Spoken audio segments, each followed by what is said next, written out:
Olá, bem-vindos a mais uma análise detalhada. Hoje a gente vai fundo num tema bem sério, que são as complicações da lesão renal aguda, a RLA. Temos aqui um material muito bom que explica como essa falha repentina dos rins, como ela impacta o corpo inteiro. Exato.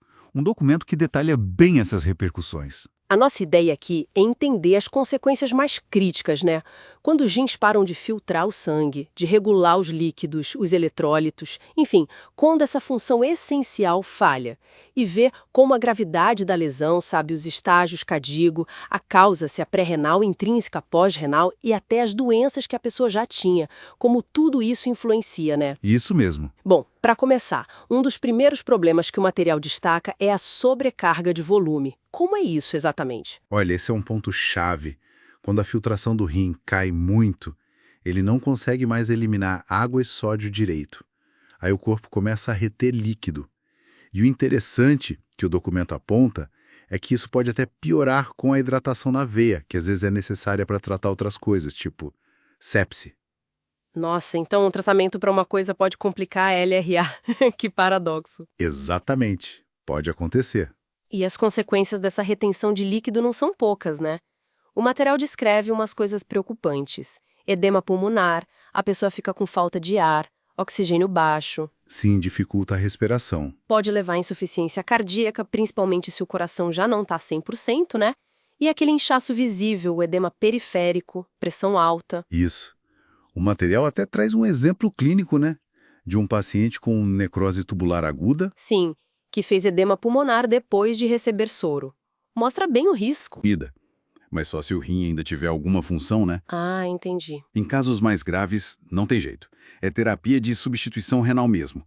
Hemodiálise para tirar o excesso de água. Ficar de olho no balanço hídrico é vital. Além da água, tem os eletrólitos, aqueles minerais essenciais. O material deixa bem claro que o desequilíbrio aí pode ser fatal. O que mais chama atenção? Sem dúvida nenhuma, é a hipercalemia, o excesso de potássio no sangue. Hipercalemia, por que acontece? Basicamente, o rim doente não consegue jogar o potássio fora. E para ajudar, a acidose metabólica, que é a outra complicação comum, acaba empurrando o potássio de dentro das células para o sangue. E o que é realmente alarmante, sabe, são os riscos para o coração. O documento mostra até exemplos de eletrocardiograma. Sim, eu vi. Assusta um pouco. Pois é, começa com fraqueza muscular, mas o perigo mesmo são as arritmias graves. Aquelas alterações no ECG, tipo ondas T pontudas, alargamento do QRS. Que podem levar a uma parada cardíaca, né? Exatamente. Parada cardíaca súbita. É uma emergência total.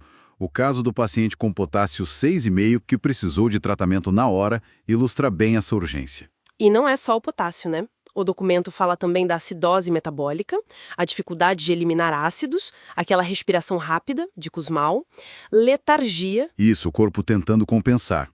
E também a hiperfosfatemia, excesso de fosfato, que causa coceira, pode dar calcificação a longo prazo. Complicações em cascata, então. Basicamente, pode ter sódio baixo, cálcio baixo também. A mensagem principal é: tem que monitorar os eletrólitos sem parar. E a hipercalemia é emergência médica na certa. Seguindo nessa linha das consequências, tem um acúmulo de toxinas, a tal da uremia.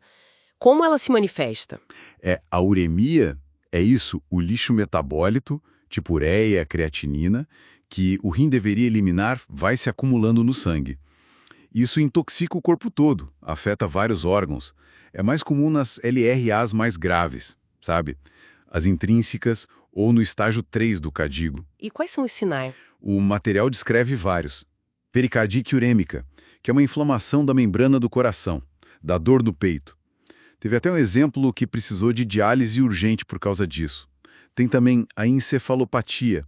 A pessoa fica confusa, pode ter convulsão e até problemas de sangramento, porque as plaquetas não funcionam direito. Puxa vida! E a solução para limpar essas toxinas? A principal é a hemodiálise mesmo, para filtrar o sangue. A uremia é um sinal claro de que a LRA já está bem avançada. E tem mais um ponto que às vezes a gente esquece: o risco de infecção, né? Bem lembrado, a própria LRA parece que mexe com o sistema imune, deixa a pessoa mais vulnerável. E pensa bem, muitos desses pacientes estão na UTI com catéter, tubo. Tudo isso é porta de entrada para a bactéria. É verdade. E se a LRA for por obstrução, a urina parada ali também vira um prato cheio para infecção. Sepse é um fantasma nesses casos. O documento reforça a importância de prevenir e tratar rápido com antibiótico se aparecer. É quase um ciclo vicioso, né? A LRA facilita a infecção e a infecção pode piorar a LRA. Exatamente. Um ciclo perigoso. Pensando mais pra frente, depois que passar a fase aguda, quais as sequelas? O rim volta ao normal sempre? Nem sempre, infelizmente. O material alerta bastante para o risco de evoluir para doença renal crônica, a DRC. Ah, então um episódio de LRA pode deixar marcas permanentes. Pode sim. Episódios graves ou repetidos podem causar cicatrizes no rim, o que a gente chama de fibrose renal. E isso compromete a função para sempre. Tem um exemplo lá do paciente com rabdomiólise, aquela lesão muscular grave. Sim, que meses depois estava com DRC. Isso. Mostra bem essa ligação. A LRA é um fator de risco claro para a DRC. Por isso é tão importante acompanhar com o nefrologista depois de um episódio grave de LRA. E aí a gente chega na consequência mais difícil, né? A mortalidade. Infelizmente. A LRA grave, principalmente a que precisa de UTI, tem uma mortalidade alta. O material fala em algo entre 20% e 50%. É muita gente. Nossa, é muito alto. E o que leva a isso? As principais causas são as próprias complicações que a gente falou. Choque séptico, as arritmias pela hipercalemia, insuficiência respiratória por causa do edema pulmonar ou complicações graves da uremia. E, claro, fatores como a própria sepse, idade mais avançada, falência de outros órgãos, tudo isso piora muito o quadro. Reforça demais a necessidade de prevenir, quando dá, e de tratar o mais rápido e bem possível. Então, o que a gente tira de mais importante dessa nossa conversa, olhando para o material, fica muito claro que a LRA não é só um problema do rim, isolado. De jeito nenhum. É uma condição que afeta o corpo todo, numa espécie de efeito dominó. Exatamente. A sobrecarga de volume bagunça o coração e a respiração. Os eletrólitos desregulados ameaçam o coração, o cérebro. A uremia intoxica tudo, aumenta o risco de infecção e ainda pode deixar um dano permanente no rim, evoluindo para DRC. É uma visão sistêmica, né? Totalmente. A mensagem central que fica é vigilância intensiva. Tem que monitorar balanço hídrico, eletrólitos, função renal o tempo todo. Agir rápido para tratar a causa e as complicações. E ter cuidado para não piorar, evitando excesso de líquido, remédio tóxico para o rim. E o acompanhamento depois é fundamental. Crucial. Para pegar cedo qualquer sinal de progressão para DRC. Fica a reflexão, né? Como a saúde de um único sistema, como o renal, é tão interligada com o equilíbrio do corpo inteiro.